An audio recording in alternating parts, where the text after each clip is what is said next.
Olá, nono ano! Vamos continuar a nossa matéria. Hoje a gente vai falar sobre recuperação de áreas degradadas. Na última aula a gente viu as ameaças à biodiversidade, como podem degradar o meio ambiente, causar impactos ambientais, tá? Lembrando que essas ameaças à biodiversidade, impactos ambientais, a degradação de áreas nem sempre é feita pelo homem, tá? Principalmente pelo homem, mas também pela natureza, são causadas, né, por fatores naturais, como por exemplo vulcanismo, um terremoto, um tsunami, tá bom? Alguns impactos ambientais, alterações podem ser instantâneas, rápidas, tipo assim, um tsunami, né, que é uma degradação de forma drástica, rapidamente, ou então pode acontecer de forma lenta, com uma deposição de resíduos por uma mineradora ao longo dos anos, tá bom? Uma área pode se recuperar sozinha? Sim, é o que a gente chama de sucessão ecológica.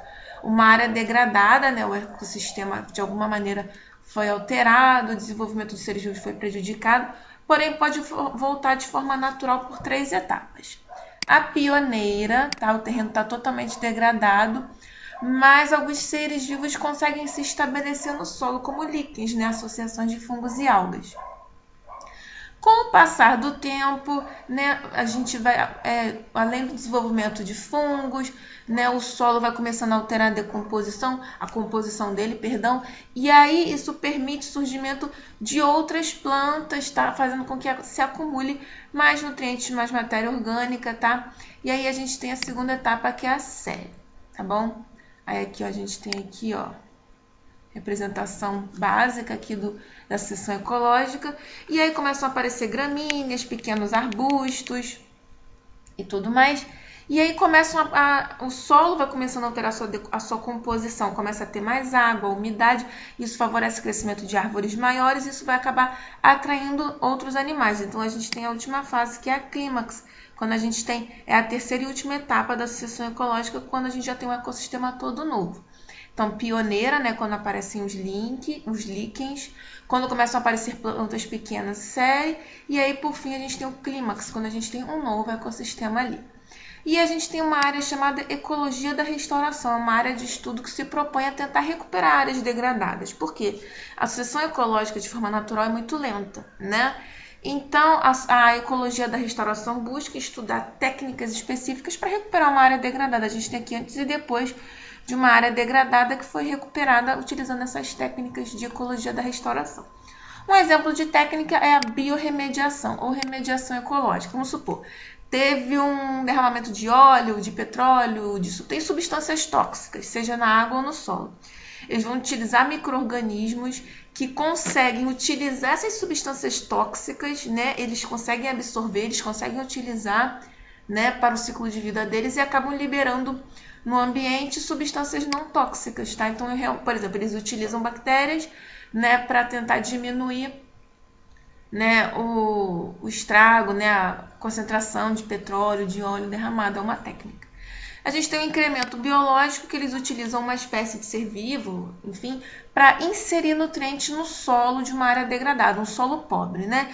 Então, eles vão inserir, por exemplo, bactérias que conseguem transformar o nitrogênio do ar em uma forma utilizada pelas plantas. As plantas precisam muito do nitrogênio para o seu crescimento. Então, incremento biológico vai utilizar um ser vivo, né, para inserir nutrientes no solo. Entre outras técnicas, como controlar espécies invasoras, plantar árvores, seja para alterar a composição do solo, proteger da chuva, árvores frutíferas para atrair animais silvestres, tá bom? Então, a gente vê que os problemas ambientais que a gente tem hoje têm solução, tá? E isso vai garantir a sobrevivência e a qualidade de vida das futuras gerações. Por exemplo, já pensou se no futuro a gente tem que usar máscara não por causa de coronavírus nem nada, mas porque o ar está tão poluído, tão tóxico, que se a gente não usar máscara a gente vai ter problemas respiratórios, tá? A gente pode ver isso daqui uns 20, 30, 40 anos, tá? Então é bom a gente pensar. Por exemplo, a poluição do ar é causada principalmente por emissão de poluentes, da queima de combustíveis, atividade de indústria para fabricar sapato, alimento, enfim. Rebanho, tá? Isso libera gases poluentes que podem aumentar o efeito estufa, causando aquecimento global, alterando o regime de chuvas, e aí a gente tem uma série de consequências. É possível recuperar? Claro que é. Um exemplo foi a quarentena, né, causada pelo coronavírus, né, que mostrou pra gente, porque com a quarentena as pessoas ficaram em isolamento social aqui, ó, né, na Europa, aqui no Calçadão de Campo Grande. Esse isolamento diminuiu a atividade das indústrias, diminuiu o trânsito de carros. Então, o que eles fizeram? Pegaram um satélite que mapeava as concentrações de gases como dióxido de nitrogênio e monóxido de carbono e fizeram uma comparação. Olha só o que essa comparação mostrou. Olha só, essa mancha aqui no mapa mostra a quantidade desses gases poluentes antes da quarentena, né? Durante a quarentena e isolamento social, olha como a mancha de gases poluentes diminuiu. Olha aqui na Europa como era antes e com o isolamento. Aqui na França, gente. França, Europa, aqui. Olha a China, gente. Olha como a poluição atmosférica era e com o isolamento social funcionando, né?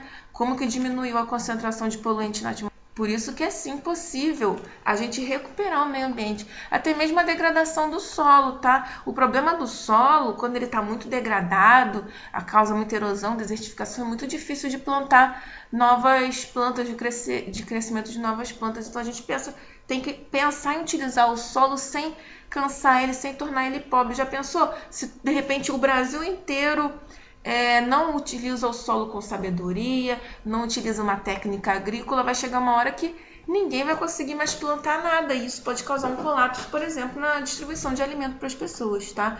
Isso é uma consequência do desmatamento. Não só é o solo pobre, infértil, como também a cobertura vegetal protege o solo, então aumenta o risco de deslizamento de terra, a formação de chuvas fica comprometida, altera o clima, aumenta a quantidade de gás carbônico na atmosfera. Tá?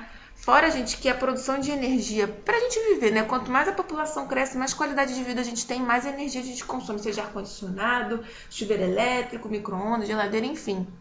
Então, quanto mais energia a gente precisa gerar, mais recurso do ambiente a gente extrai, tá bom? No Brasil, a maior parte da energia elétrica é produzida a partir de usinas hidrelétricas. Quase não liberam poluentes, né? O problema é que eles têm que alagar uma grande área, então é um impacto ambiental muito grande, tá? O ideal, gente, é sempre procurar se investir em alternativas sustentáveis, ou seja, recursos renováveis, como, por exemplo, gerar energia elétrica pela força do vento, que é a eólica, usar painéis solares. Hoje em dia está muito legal, muita gente está colocando painel solar em casa. Não basta a gente fazer a nossa parte. O governo, por meio de políticas públicas, tem que fazer a parte deles, como implementar essas usinas menos poluentes, né? Separar unidades de conservação, áreas que possam ser utilizadas para agricultura, proibir caça de animais silvestres, enfim, proteger, fazer tratamento de esgoto, proteger as reservas. Inclusive tem vários acordos internacionais aqui, ó, como o Protocolo de Quioto em 97, ou o Acordo de Paris em 2015, que buscam promover ações, né, voltadas para a melhoria do ambiente de forma global e assim garantir a nossa qualidade de vida, uma vida melhor para as nossas gerações, tanto no presente quanto no futuro. E essa foi a aula de hoje, nono. Agora vamos exercitar. Valeu!